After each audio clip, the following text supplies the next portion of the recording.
Tuhan firman-Mu ajaib, kekal meski gunung menghilang. Tiada huruf yang gagal, tak terpatahkan siasat. Hidup seperti-Mu ya Allah, lebih dari emas. Aku bersaksi kitab-Mu, kitab yang suci. Mendengarkan firman-Mu, hibur hati yang luka. Terangilah langkahku kemanapun ku pergi. Biarkanlah firman-Mu berkuasa atasku. Ubahkanku, bebaskanku, ku mau menyenangkan-Mu. Salam jumpa pemirsa terkasih, saya menyambut Anda sekalian dimanapun Anda berada. Dalam episode yang terbaru, program studi harian kita, Semua Kitab Suci. Di mana kita mempelajari dengan kasih karunia Allah kitab-kitab yang ada di dalam Alkitab, dari kitab Kejadian hingga kitab Wahyu, setiap hari Senin hingga hari Jumat. Saat kita mempelajari perjanjian baru, kita telah sampai pada surat 1 Tesalonika pasal yang keempat, ayat yang pertama sampai 8. Saya ingin mengingatkan Anda bahwa kita telah berbicara di episode yang sebelumnya dalam pasal 3 tentang keprihatinan Paulus terhadap jemaat di Tesalonika dan ketakutannya bahwa si penggoda akan menggoda mereka. Oleh karena itu, ia mengutus kepada mereka seorang saudara yang baik bernama Timotius untuk mengetahui keadaan mereka. Dia menulis surat kepada mereka lalu berdoa untuk mereka. Hari ini dengan rahmat Tuhan, kita akan memulai pembelajaran baru di pasal yang keempat. Untuk memulai, izinkan saya untuk menyambut tamu kehormatan di studio, para hamba-hamba Tuhan, Dr. Fayez Fuad dan Saudara Elia Kerolos. Selamat datang para hamba Tuhan. Terima kasih. Kami juga menyambut hadirin di studio. Selamat datang semuanya.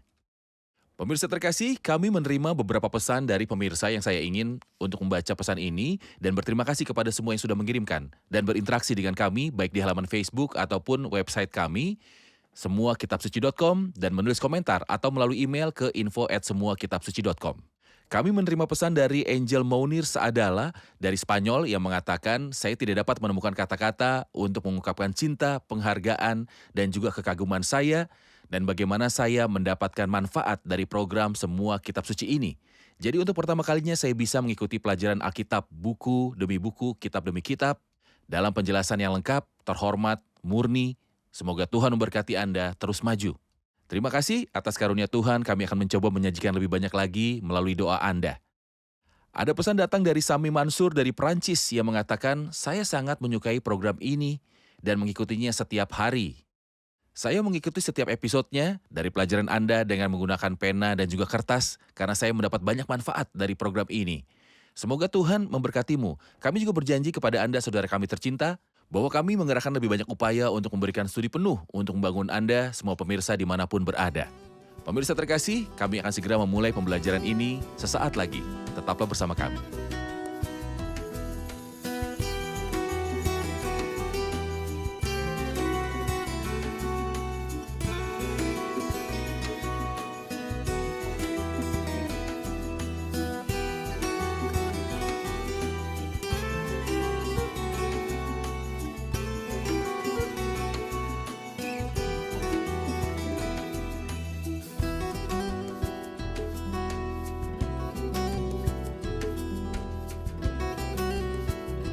Seperti yang kita ketahui bahwa pasal 4 yang menjadi topik kajian kita adalah tentang mereka yang tertidur dari kedatangan Tuhan, padahal memulai kehidupan yang berkenan kepada Tuhan.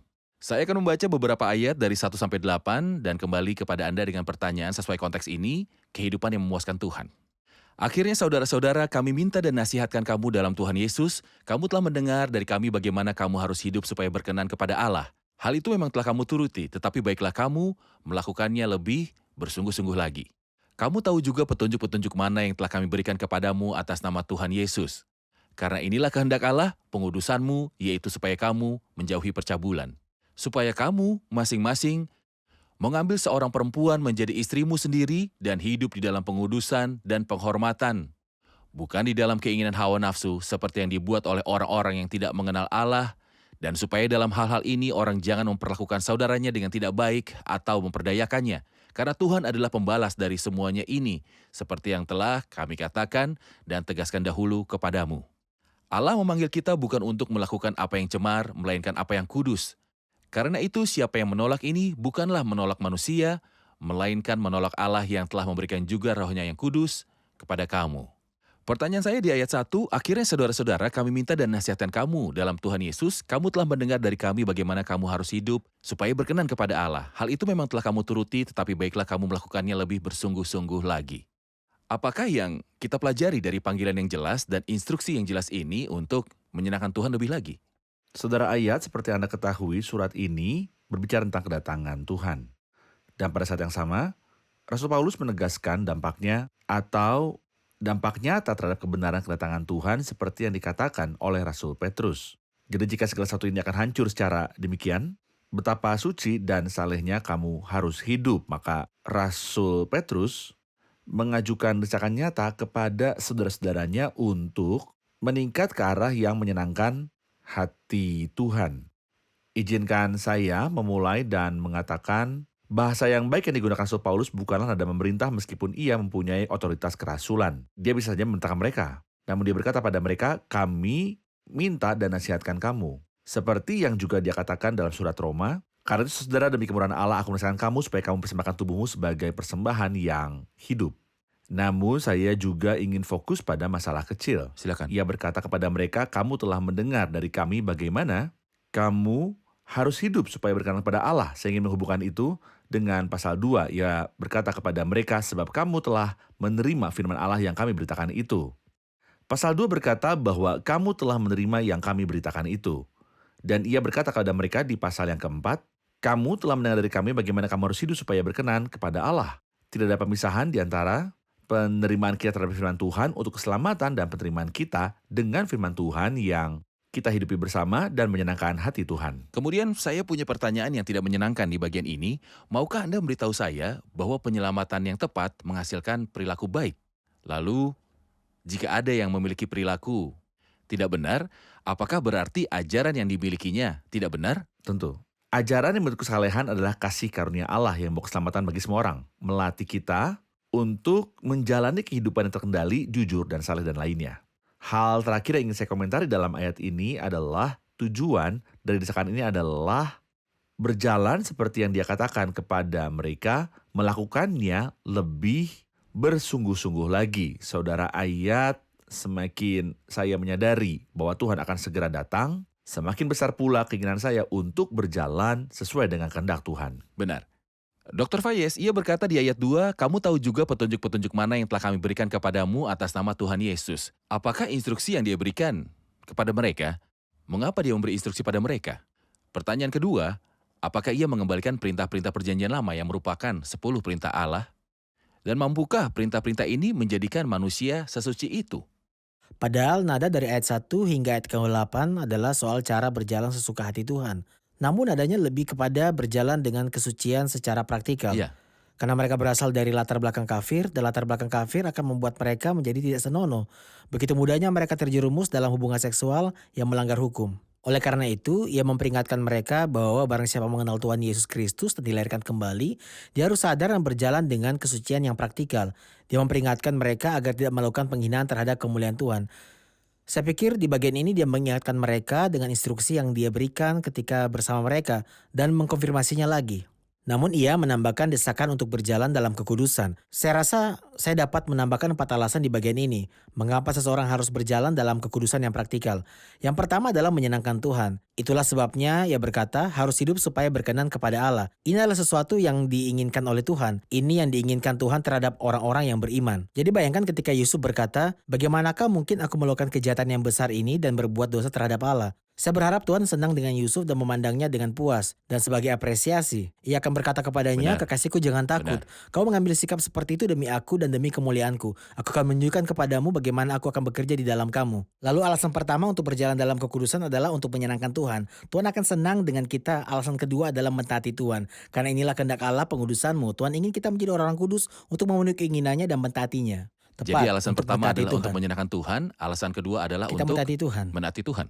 Alasan ketiga adalah untuk memuliakan Tuhan. Jika yang 1 dan 2 negatif, namun yang ketiga positif, yaitu memuliakan Tuhan.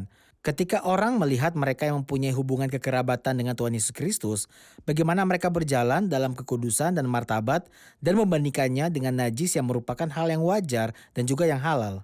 dan dikaitkan dengan keganasan. Maka mereka akan mengetahui bahwa Tuhan orang Nasrani itu maha suci. Kemudian mereka akan memuliakan Tuhan. Jadi alasan pertama adalah untuk menyenangkan Tuhan. Alasan yang kedua adalah untuk mentaati Tuhan. Alasan yang ketiga adalah untuk memuliakan Tuhan. Alasan keempat adalah untuk diselamatkan dari penghakiman Tuhan. Bagi siapa saja yang terjerumus dalam dosa ini, sebab Allah maha pembalas dan membenci dosa persinahan. Karena itu, karena Tuhan adalah pembalas dari semuanya ini, jadi seseorang harus masuk ke kesucian untuk diselamatkan dari penghakiman Tuhan atas perilaku buruk ini. Baik, bagian lain dari pertanyaannya, bisakah 10 perintah atau hukum perjanjian lama menghasilkan perilaku terhormat seperti itu? Ya, tugas hukum adalah pembuktian kegagalan manusia. Hukum diberikan justru untuk membuktikan kegagalan manusia dalam memenuhi hukum Tuhan. Ibarat petugas lalu lintas yang tugasnya hanya mencatat pelanggaran, namun tidak bisa mencegah terjadinya kecelakaan. Dia tidak bisa memberikan tenaga kepada pengemudi mobil untuk mengemudi dengan benar. Sedangkan Tuhan Yesus Kristus menuntut lebih kepada persyaratan dibandingkan undang-undang, namun bedanya dia memberikan kekuatan pemenuhan. Hukum berkata yaitu supaya kamu menjauhi percabulan. Tuhan berkata setiap orang yang memandang perempuan serta menginginkannya sudah bersinar dalam dalam hatinya. Dia menaikkan taruhannya. Dia mengatakan kepada kita untuk tidak takut, kita tidak akan mampu melakukannya kecuali dengan Roh Kudus. Ini yang Rasul Paulus bicarakan di dalam suratnya di Roma pasal yang ke-7. Persyaratan tinggi, tetapi sebelum Anda mencoba melakukannya, dia akan melakukan bersama dengan Anda dan akan melakukannya di dalam Anda. Baik, terima kasih. Kita rehat sejenak dan kembali untuk menjawab pertanyaan hadirin. Pemirsa terkasih, kami akan segera kembali setelah rehat. Pertanyaan yang muncul di sini adalah, jika manusia tidak dapat menaati 10 perintah Allah, lalu bagaimana dia akan berkomitmen pada perintah yang jauh lebih tinggi? Alkitab menunjukkan bahwa manusia tidak dapat mentaati 10 perintah Allah. Orang-orang zaman dahulu melanggar perintah-perintah ini, dan jika kita tidak dapat mentaatinya, lalu bagaimana kita dapat berkomitmen pada perintah-perintah yang lebih tinggi mengenai perilaku Kristen? Saudara, kita tidak dapat melakukan ini kecuali dengan kuasa Roh Kudus yang diam di dalam diri orang-orang percaya. Maka kita tidak berjalan seenaknya atau dengan kekuatan kita sendiri, melainkan dengan kekuatan Roh Tuhan yang diam di dalam kita. Kami telah kembali pemirsa terkasih untuk melanjutkan pembelajaran kita di 1 Tesalonika pasal 4 dan sekarang kami akan menerima pertanyaan dari hadirin. Saya memiliki pertanyaan mengenai bagian kepuasan Allah dan titik kekudusan. Bahwa bila saya hidup dalam kekudusan, maka saya berkenan kepada Tuhan. Namun kitab Roma dan Galatia dan semua surat Rasul berkata, sebab itu kita yang dibenarkan karena iman, kita hidup dalam damai sejahtera dengan Allah oleh karena Tuhan kita Yesus Kristus. Saya dibenarkan, saya dianggap benar, karena itu Allah berkenan kepada saya dalam Kristus Apakah Yesus. Tuhan sedang dengan kita atau apakah kita berusaha menyenangkan Tuhan? Ini adalah sebuah pertanyaan penting, Saudara Elia. Sederhananya karena Allah berkenan kepada kita di dalam Kristus Yesus, barulah kita hidup dengan keadaan praktikal, yaitu berkenan kepada Tuhan. Tuhan berkenan dengan posisi kita dalam pribadi Kristus ketika dia melihat kita sebagai orang kudus dan tak bercacat. Karena dia tinggal dalam kita dan berkenan kepada kita. Jadi hal ini mendorong kita untuk menyenangkan Tuhan secara praktis dan membawa saya pada sebuah pertanyaan, dan itu adalah bagaimana kita menyenangkan Tuhan. Alkitab beritahu kita bahwa ketika Tuhan Yesus Kristus ada di bumi ini, dia seperti sebab aku senantiasa berbuat apa yang berkenan kepadanya. Makananku yang melakukan kehendak dia yang mengutus aku dan menyelesaikan pekerjaannya. Maka bagaimana cara saya menyenangkan Allah? Dengan itu saya memenuhi keinginannya secara praktikal dalam hidup saya. Saya tidak berkenan pada Tuhan agar masuk surga. Tetapi saya berkenan pada Tuhan karena saya telah memperoleh hidup kekal dari Tuhan dalam hidup saya. Benar. Sekarang pertanyaannya di sini, jika saya ingin menyenangkan Tuhan dan memenuhi kehendaknya, lalu apa kehendaknya? Pengudusan. Jawabannya sudah jelas karena inilah kehendak Allah, Pengudusan. Pengudusanmu. Yang dimaksud di sini adalah pengudusan secara praktikal. Ketika saya menerima Kristus Yesus, ketika saya diperdamaikan dengan Allah melalui Kristus Yesus, saya telah dikuduskan. Dan hidup saya telah dibersihkan. Hal ini mendorong saya dengan kuasa Roh Kudus kepada pengudusan. Salah satu cara pengudusan praktis di sini adalah menjauhkan diri dari percabulan. Khususnya Rasul Paulus sedang berbicara dengan saudara yang telah kembali dari kekafiran di negara mereka. Ibadah mereka berkaitan dengan percabulan dan perkataan kotor. Izinkan saya membaca satu desakan dari 1 Korintus pasal yang ke-6. Firman ini sudah sangat jelas tentang percabulan. Jauhkanlah dirimu dari percabulan. Mengapa Tuhan menyuruh kita untuk menjauh dari dosa kekudusan? Atau tidak tahukah kamu bahwa tubuhmu adalah bait Roh Kudus yang diam di dalam kamu, Roh Kudus yang kamu peroleh dari Allah. Dan bahwa kamu bukan milik kamu sendiri, pendosa yang jauh dari Allah menganggap tubuhnya miliknya sendiri. Untuk percabulan, untuk memabukan, untuk pesta pora, dan orang percaya dimiliki oleh Roh Kudus mengetahui bahwa dia suci, maka dia tidak untuk dirinya sendiri. Namun ada aspek yang berbeda dari kekudusan atau pengudusan. Jika saya mengatakan Silakan. 3 aspek, Lanjutkan. kekudusan atau pengudusan dalam kehidupan orang percaya. Pertama, penyucian hukum atau kesucian kedudukan. Kita telah berada di dalam Kristus Yesus, dijadikan suci atau Ini telah disucikan. terjadi. Ini telah Dalam karya terjadi. Kristus di kayu salib. Dalam karya Kristus, para rasul menulis kepada jemaat di Filipi dan memberitahu mereka kepada semua orang kudus dalam Kristus Yesus. Filipi 1 ayat 1. Ada kekudusan yang praktikal. Kekudusan yang praktikal adalah hasil pekerjaan Roh Kudus dalam kita setiap hari dengan membasuh kita dengan firman Tuhan untuk menguduskannya sesudah ia menyucikannya dengan memandikannya dengan air dan firman. Lalu ada kekudusan yang sempurna. Pada hari kedatangan Tuhan Yesus Kristus yang akan mengubah kita yang hina ini sehingga serupa dengan tubuhnya yang mulia. Kemudian firman tertulis yang telah digenapi, kita akan menjadi seperti dia. Benar. Karena kita akan melihat dia dalam wujud asli. Lalu apa yang saya pahami dari Anda bahwa ada 2 jenis kesenangan ilahi yang dilakukan oleh pekerjaan Kristus di kayu salib dan semua orang beriman ikut ambil bagian dalam hal ini. Tuhan senang dengan setiap anak Tuhan. Karena Namun, posisi kita di dalam Kristus. sebagaimana saya di dalam Kristus, maka dia berkenan kepada saya. Ya. Tuhan berkenan kepada setiap orang-orang percaya karena dia ada di dalam Kristus. Tetapi dalam kehidupan kita berusaha untuk menyenangkan Tuhan. Kita berusaha menyenangkan hatinya, menjalani hidup yang suci di hadapannya. Kekudusan. Itu bagian hukum dan penghakimannya telah dilakukan Kristus di kayu salib sehingga kita semua dikuduskan. Lalu setiap hari dalam kehidupan praktis kita disucikan dalam firman melalui pekerjaan Roh Kudus dalam kita, sampai kita mencapai kesucian sempurna pada hari Tuhan menjemput kita. Jadi kita adalah orang-orang kudus di dalam Kristus secara sah. Kita dikuduskan sampai mencapai kekudusan yang Secara sempurna. hukum kita adalah orang-orang kudus, jadi kita hidup dalam kudusan praktikal. Dulu saya berpikir seperti yang juga dipikirkan banyak pemirsa, bahwa orang suci itu adalah seseorang setelah dia meninggalkan bumi dan pergi ke surga, gereja akan berkumpul dan memutuskan apakah dia akan menjadi orang kudus atau tidak. Sedangkan pemikiran Alkitab mengenai kekudusan adalah orang kudus adalah orang dalam Kristus. Dia hidup sebagai orang kudus. Kemudian ketika dia masuk surga, dia mendapatkan kekudusan yang sempurna, baik roh, jiwa, dan tubuh.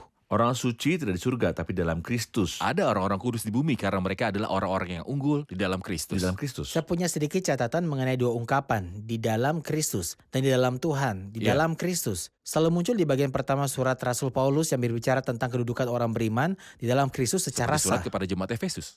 Baiklah, di sebagian besar surat, kata di dalam Kristus terdapat di bagian doktrin pertama. Namun dalam prakteknya, ungkapan yang disebutkan adalah di dalam Tuhan. Dalam Tuhan maksudnya adalah dengan kuasa yang Tuhan berikan, keadaan praktikal. Jadi mungkin saja ada orang percaya yang secara sah berada dalam Kristus, tetapi membutuhkan dorongan untuk tumbuh dalam kesucian dan bertumbuh dalam tingkah laku yang benar. Jadi, Tuhan senang dengan posisi kita, tetapi dia ingin melihat kita berjalan secara praktikal. Apakah ada perbedaan antara Abraham dan Lot? Ada Atau perbedaan. tidak? Apakah pandangan Tuhan kepada Abraham sama dengan pandangan Tuhan kepada Lot?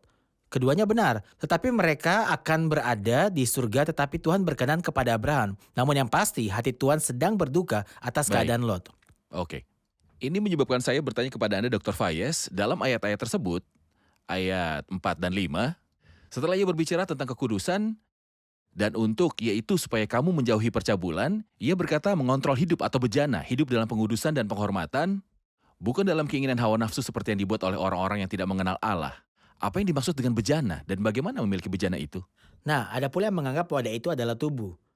Alkitab berkali-kali berbicara tentang entitas manusia, seperti bejana. Tetapi harta ini kami Tanah punyai liat. dalam bejana tanah liat. Surat Timotius 2 berbicara tentang bejana yang Hina. terhormat dan bejana yang tidak terhormat. Jadi itulah entitas manusia, tubuh orang beriman. Jadi menurut saya ini adalah arti pertama dan kemungkinan besar. Ada yang mengatakan bahwa bejana itu berarti istri, bahwa Anda masing-masing tahu cara mengendalikannya. Kapalnya, berurusan dengan istrinya sebagai penghormatan. Hendaklah kamu semua penuh hormat terhadap perkawinan dan janganlah kamu mencemarkan Bersih. tempat tidur. Orang beriman terlalu bangga untuk menganggap pernikahan hanya sebagai cara untuk memuaskan hasrat seksualnya. Tidak, pernikahan Kristen jauh lebih agung. Itu benar-benar sesuatu yang lain. Seolah-olah makna pertama bahwa setiap orang mengetahui cara mengendalikan tubuhnya sendiri. Artinya seseorang harus mengendalikan tubuhnya. Ini mengingatkan saya pada sebuah ayat dalam Roma 6. Sebab sama seperti kamu telah menyerahkan anggota-anggota tubuhmu menjadi hamba kecemaran dan kedurhakaan yang membawa kamu kepada kedurhakaan, demikian hal kamu sekarang harus menyerahkan anggota-anggota tubuhmu menjadi hamba kebenaran yang membawa kamu kepada pengudusan. Saya mengendalikan bagian tubuh saya bukan menggunakannya untuk memuaskan hawa nafsu saya dan khususnya hubungan seksual yang melanggar hukum. Ada kisah terkenal tentang penjagane. Ketika dia berada di kereta, ada 3 penumpang yang kompartemen.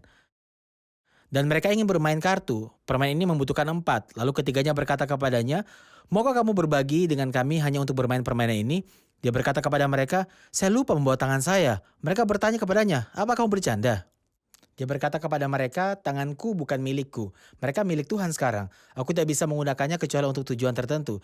Jadi itu berlaku untuk semua anggota tubuh. Saya memiliki wadah mengendalikan entitas saya. Anggota tubuh saya dipakai sebagai milik Tuhan. Saya menggunakannya untuk memuliakan Tuhan. Saudara Elia, ayat 6 dan 7, dan supaya dalam hal-hal ini orang jangan memperlakukan saudaranya dengan tidak baik atau memperdayakannya. Karena Tuhan adalah pembalas dari semuanya ini. Seperti yang telah kami katakan dan tegaskan dahulu kepadamu, Allah memanggil kita bukan untuk melakukan apa yang cemar, melainkan apa yang kudus. Mohon penjelasan Anda. Karena saya menantikan kedatangan Tuhan, saya ingin menghubungkan setiap desakan ini dengan penantian kedatangan Tuhan. Maka ketika Tuhan datang, jadi jika segala sesuatu ini akan hancur secara demikian, betapa suci dan salehnya kamu harus hidup. Selagi saya menantikan kedatangan Tuhan, sungguh menakjubkan hidup saya karena saya bersikap jujur dengan pengendalian diri. Rasul memberikan nasihat atau desakan khusus agar tidak ada seorang pun yang melanggar dan menganiaya saudaranya dalam hal ini. Artinya keinginan akan apa yang dimiliki saudaranya dan khususnya saya pikir dia sedang berbicara tentang istri saudara laki-lakinya. Dan supaya dalam hal ini orang jangan perlakukan saudaranya dengan tidak baik atau memperdayakannya. Dan saya memiliki perintah yang jelas dalam perjanjian lama dalam hukum seperti yang dikatakan Tuhan, jangan mengingini rumah sesamamu. Jangan mengingini istrinya atau hambanya laki-laki dan lain-lain. Dalam Keluaran 20 ayat yang ke-17. Maka betapa sulitnya seseorang melanggar dan menginginkan istri orang lain. Ini jahat. Kejahatan tidak normal. Dan Tuhan, Alkitab berkata karena Tuhan adalah pembalas dari semuanya ini. Lalu ketika Abimelek atau Firaun ingin mengambil Sarah, istri Abraham, meskipun mereka belum melakukan pelanggaran dan mereka belum mengetahui bahwa dia adalah istrinya, Tuhan tidak mereda. Tuhan mengulurkan tangannya, dia menghantam rumah Firaun. Dan Tuhan datang kepada Abimelek dalam mimpi dan berkata kepadanya, engkau harus mati. Padahal keduanya tidak melanggar dan tidak sengaja melakukan hal tersebut. Lalu apalagi orang yang melanggar dan menginginkan istri saudaranya. Ketika Herodes melanggar saudaranya dan ingin merebut Herodias istrinya sebagai istri bagi dirinya sendiri, itu adalah dosa yang keji. Oleh karena itu Alkitab berkata, karena Tuhan adalah pembalas dari semuanya ini, seperti yang telah kami katakan dan tegaskan dahulu padamu. Oleh karena itu semoga Tuhan menjaga kita. Amin. Untuk mengendalikan diri. Amin. Murni dan saleh. Orang-orang kudus yang ada di tanah ini, merekalah orang mulia yang selalu menjadi kesukaanku. Rasul menyimpulkan, di ayat berikutnya Allah manggil kita bukan untuk melakukan apa yang cemar. Tuhan letakkan kita panggilan suci, tapi dia memanggil kita untuk masuki kekudusan. Sebab di dalam dia Allah telah memilih kita sebelum dunia dijadikan supaya kita kudus dan tak bercacat di hadapannya. Saya ingin mengingatkan pemirsa terkasih dengan kata-kata yang diucapkan Ayub ketika dia menjadi miskin di pasal 31 dengan kejahatan yang tidak dilakukannya. Dia mengucapkan perkataan meskipun dia hidup sebelum hukum dan sebelum perintah Tidak ada diberikan. perintah. Tentu saja itu terjadi sebelum Tuhan berkata setiap orang yang memandang perempuan serta menginginkannya sudah bersinah dengan dia di dalam hatinya. Orang saleh itu berkata, aku telah menetapkan syarat bagi mataku, masakan aku memperhatikan anak darah. Kemudian berkata lagi, jikalau hatiku tertarik kepada perempuan dan aku menghadang di pintu sesamaku, maka biarlah istriku menggiling bagi orang lain dan biarlah orang-orang lain meniduri dia. Karena hal Meniduri. itu adalah perbuatan mesum. Ini adalah sesuatu yang Tuhan tidak sukai sama sekali. Sebab zina mengandung segala dosa. Tuhan tidak akan pernah menyukai dosa ini. Karena itu kita harus mewaspadai hal yang sudah menjadi sesuatu hal biasa dan menjadi hal yang Memang. normal. Tidak ada batasan memiliki banyak dan nama. ini sah. Dan negara-negara menjadikannya sah dan merata. Hak asasi manusia mulai mengizinkannya. Hukum Tuhan diabaikan, oleh karena itu saya juga ingin mengatakan bahwa nubuatan Yudas yang disebutkan dalam Yudas tentang Henok, sesungguhnya Tuhan datang dengan beribu-ribu orang kudusnya, hendak menghakimi semua orang dan menjatuhkan hukuman atas orang-orang fasik, karena semua perbuatan fasik yang mereka lakukan. Perbuatan fasik di sini menyimpang dari prinsip Kristiani yang sejati, khususnya hubungan antara kedua lawan jenis. berpaling dari masalah ini akan melaksanakan penghakiman terhadap orang fasik. Benar, dan kata-kata di sini mengatakan bahwa ada pembalasan atas percabulan ini, Tuhan harus menyatakan dirinya sebagai hakim yang melakukan pembalasan. Pastinya hadirin punya pertanyaan, kita akan mendengarkan pertanyaan hadirin. Ayat 8 mengatakan, karena itu siapa yang menolak ini bukanlah menolak manusia, melainkan menolak Allah yang telah memberikan juga rohnya yang kudus kepada kamu. Saya ingin mendapat klarifikasi dari ayat ini dan bagaimana ayat ini dapat dihubungkan dengan pasal sebelumnya. Mohon jelaskan mengenai ayat 8 dan kaitannya dengan ayat-ayat sebelumnya ketika dia berbicara tentang perzinahan dan kenajisan serta murka Tuhan atas dosa-dosa ini. Kita memperhatikan hal itu dari ayat yang 1 sampai yang ke-8. Kata-katanya tentang kekudusan. Kita melihat ada penyebutan 3 pribadi Tuhan di bagian ini. Jadi kekudusan mencakup hubungan yang benar dengan Tuhan dalam Trinitasnya, hubungan yang benar dengan Oke. Allah Bapa yang memanggil kita. Di ayat yang ketiga dan ayat yang ke-6, di ayat yang ketiga kita menemukan kata-kata tentang kehendak Tuhan. Dan di ayat yang ke-7 kita menemukan kata bahwa Tuhan tidak memanggil kita untuk melakukan Dia kecemaran memanggil melalui kekudusan. Hubungan yang benar dengan Allah Bapa. Lalu hubungan yang benar dengan anak yang menebus kita. Seperti pada ayat yang kedua dan ayat yang ke-6. Ada kata-kata tentang hubungan dengan Tuhan Yesus, Sang Anak. Dalam ayat 8, kekudusan mencakup hubungan yang benar dengan Roh Kudus yang berdiam di dalam kita. Iya. Sebagaimana kita sudah menjadi tempat bersemayam Roh Kudus, maka barang siapa yang melakukan dosa zina tidak mengabaikan manusia. Dia tidak berdosa terhadap manusia, tetapi dia menghina Roh Kudus yang diam di dalam dia. Ia tidak mempertimbangkan Allah Roh Kudus yang diam di dalam dirinya. Saya menghina tubuh saya dan lupa bahwa tubuh saya adalah bait Roh Kudus. Barang siapa melakukan dosa zina, ia tidak mengabaikannya manusia. Tetapi Tuhan yang memberi kita Roh Kudusnya, yang tinggal di dalam kita. Mungkin ini menjelaskan mengapa perzinahan itu kriminal atau dosa perzinahan ini adalah dosa seperti semua dosa. Tetapi Alkitab mengatakan bahwa Tuhan membencinya. Khususnya ini termasuk seluruh dosa. Dosa Benar. perzinahan ini. Karena tidak ada dosa besar dan dosa kecil dalam ajaran Alkitab.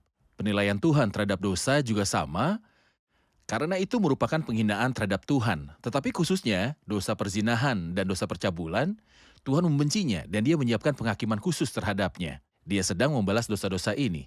Tentu saja, jika Allah berencana untuk melakukan pembalasan di bumi ini, akan tetapi ada penghakiman khusus terhadap dosa-dosa ini. Kita tentunya mengingatkan pemirsa bahwa memikirkan kebodohan mendatangkan dosa. Karena saya tidak melakukannya. Saya tidak melakukannya, tetapi jika saya memikirkannya, maka itu akan menjadi dosa menurut standar Tuhan.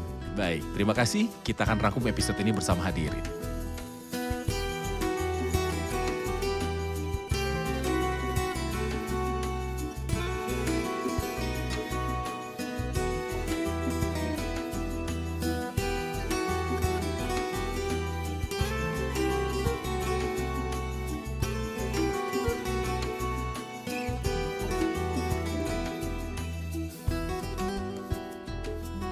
Topik hari ini praktis, ada desakan, perintah, dan kata-kata tentang kekudusan. Jadi saya ingin tahu, apa yang membuat Anda terkesan dari episode hari ini?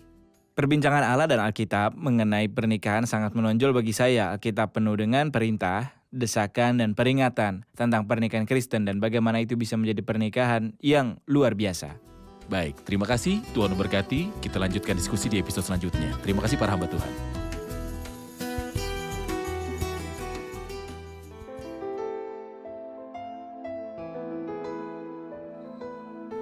Tuhan firman-Mu ajaib, kekal meski gunung menghilang. Tiada huruf yang gagal, tak terpatahkan siasat. Hidup seperti-Mu ya Allah, lebih dari emas. Aku bersaksi kitab-Mu, kitab yang suci. Mendengarkan firman-Mu, hibur hati yang duka. Terangilah langkahku kemanapun ku pergi. Biarkanlah firman-Mu berkuasa atasku. Ubahkanku, bebaskanku, ku mau menyenangkan-Mu. Tuhan firman-Mu ajaib, kekal meski dunia. Ubah dan bebaskan aku.